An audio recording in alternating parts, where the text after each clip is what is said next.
मेरे बॉयफ्रेंड की घोस्ट ने मुझे डराया था।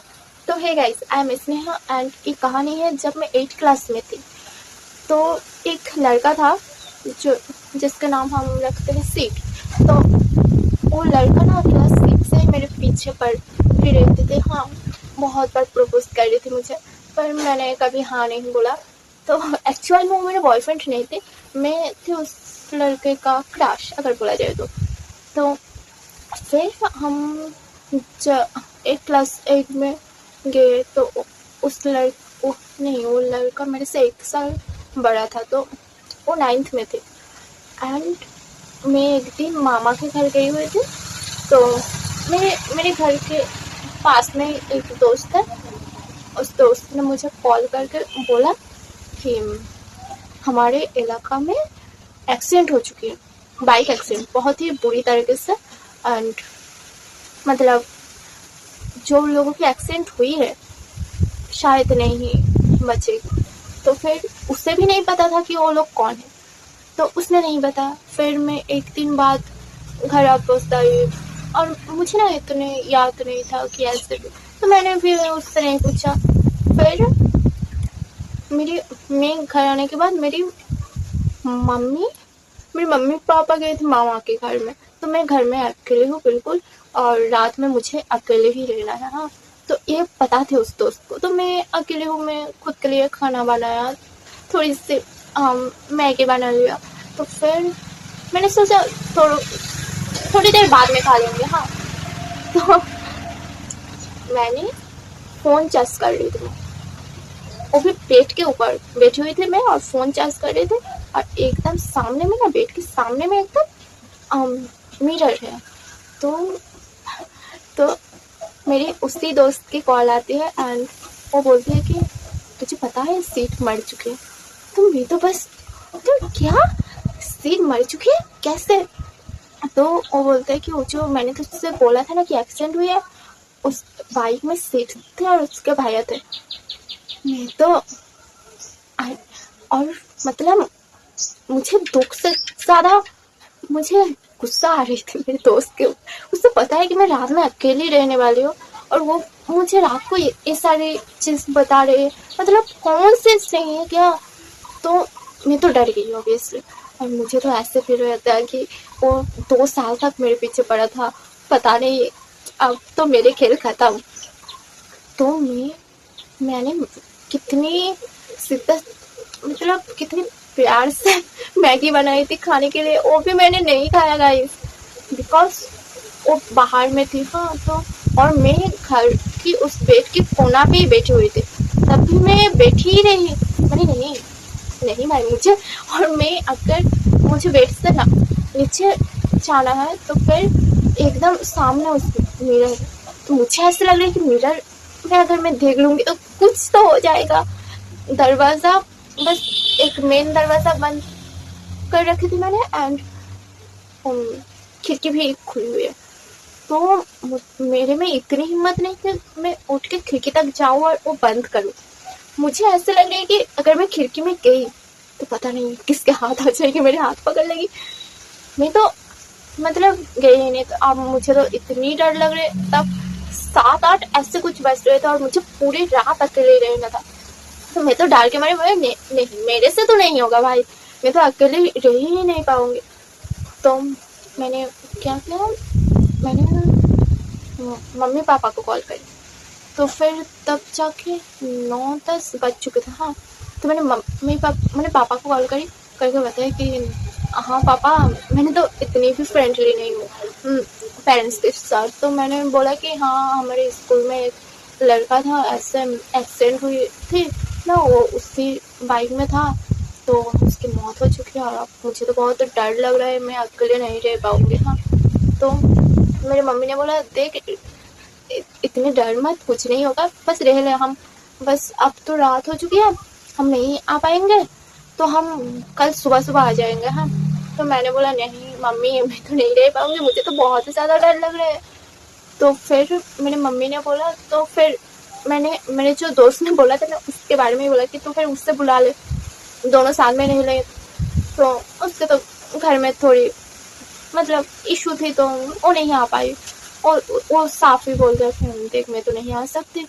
तो फिर मुझे इतने गुस्सा आया था, तू नहीं आ सकती सही है, पर तू रात को ही क्यों मुझे बोल रही है भाई, सुबह तक तो बोल सकते थे ना।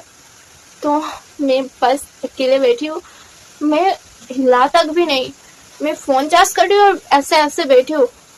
तो फिर मेरे एक भाभी थे जो उसके घर भी दूर में ही था, तो मेरे पापा ने बोला कि तेरे उस भाभी को बोला है आने के लिए, तुम आ जाएगा।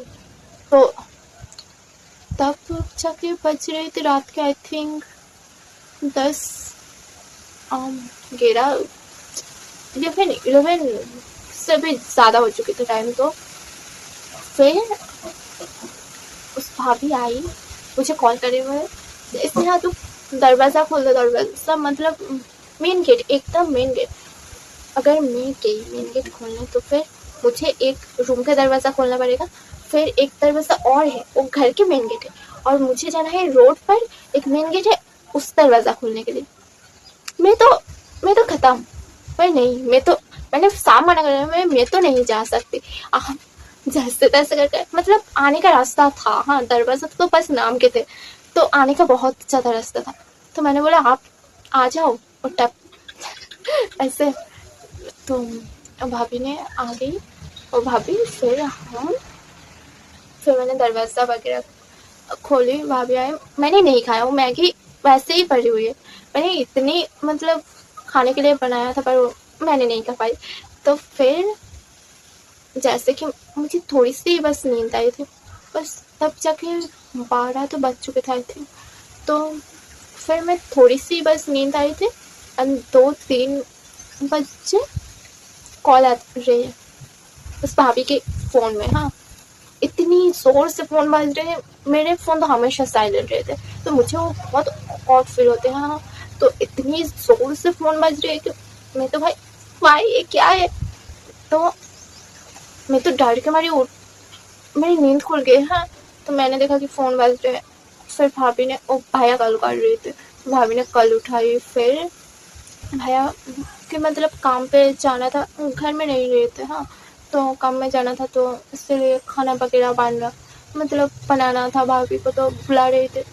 फिर तब शायद 3:30 ऐसे कुछ बज रहे थे। हाँ, टाइम हो रहे थे, एंड भाभी बोल रही है कि मुझे तो अब जाना पड़ेगा, तुम रहो, अकेले रहो। मैं तो गई, थोड़ी देर बाद ही सुबह हो जाएगी, अब तो कुछ नहीं होगा। हाँ, मतलब मेरी तो फट रही है और ऊपर से 3 बजे से मुझे पता है कि वो टेबल वॉर होती है, तो मुझे अब तो लग रहा है कि 3 बज चुका है, अब तो भूतों की पावर और भी ज़्यादा बढ़ चुकी है, मैं अकेले कैसे रह पाऊंगी, मैं इतनी सारी बात मैं कर भी नहीं पा रही हूँ। तो फिर मैंने बोला भाभी जी और थोड़ी सी रुक जाओ, एटलीस्ट मतलब थोड़ी सी अगर लाइट आना स्टार्ट हो जाए ना, फिर मैं रह लूँगी अकेले। हाँ, तो बोले नहीं देखो बहन, मैं तो और नहीं रुक सकती, मुझे तो अब जाना ही पड़ेगा। हाँ, तो मैं भी कुछ ज़्यादा तो ऐसे तो फोर्स नहीं कर सकती कि आप रुक जाओ। तो फिर थी 4 बजे तक थी, फिर भाभी चली गई, एंड मैंने लाइट ऑन करी घर की, फिर मैंने सो गया। तब तो मतलब थोड़ी थोड़ी लाइट भी ऐसे आने लगी थी, तो मुझे उतनी भी डर नहीं लगा, जैसे कि नींद बहुत आ रही थी ना, तो फिर नींद आ गई मुझे बहुत, तो मैं सो गई। एंड फिर सुबह 7-8 बज के उठ गई थी, बिकॉज मेरी मम्मी कॉल कर रहे थे कि सब कुछ ठीक ठाक है या फिर नहीं, तो मैंने उठ गई। देन मेरे उसी दोस्त की कॉल आती है, एंड वो बोलते हैं कि सीट अभी तक जिंदा है। मतलब मुझे इतनी हंसी आ रही थी, गुस्सा भी आ रही थी, इतनी हंसी आ रही थी, मैं क्या ही बताऊं कि जो बंदा जिंदा है, मैं उसकी आत्मा के डर के वजह से मेरी आत्मा निकलने वाला थी यार। मैं तो बोला हाँ तो पागल है, ऑपरेटर जिंदा। तो उसके हालात बहुत ज़्यादा खराब, तो पूरे फेस मतलब फ्रैक्चर हो गए थे। तो फिर उस दिन कट गई, मैं तो इतनी ज़्यादा डर गई थी गाइस कि क्या ही बताऊँ। पर फिर 1 हफ्ते बाद शायद सिड की सच में मौत हो गई, और ये बात मेरी एक और दोस्त ने मुझे बताया, तो मुझे ना डर फील ही नहीं हुआ फिर से कभी। अभी भी मैंने कभी कुछ फील नहीं करी, बिकॉज जो डर थी ना मेरे अंदर वो उसी दिन ही निकाल गई थी। And yes guys, this is my story. मुझे पता है कि मैं ठीक से नहीं बोल पाई बहुत, फिर ऐसे ऐसे कुछ ज़्यादा ही मैं यूज़ कर रही थी, जैसे कि मेरी मदर टंग हिंदी नहीं है वो, इसलिए। तो गाइस, आप लोगों को कैसे लगा बताना। मैं मिलती हूँ फिर कभी स्टोरी टाइम पे। Bye bye bye.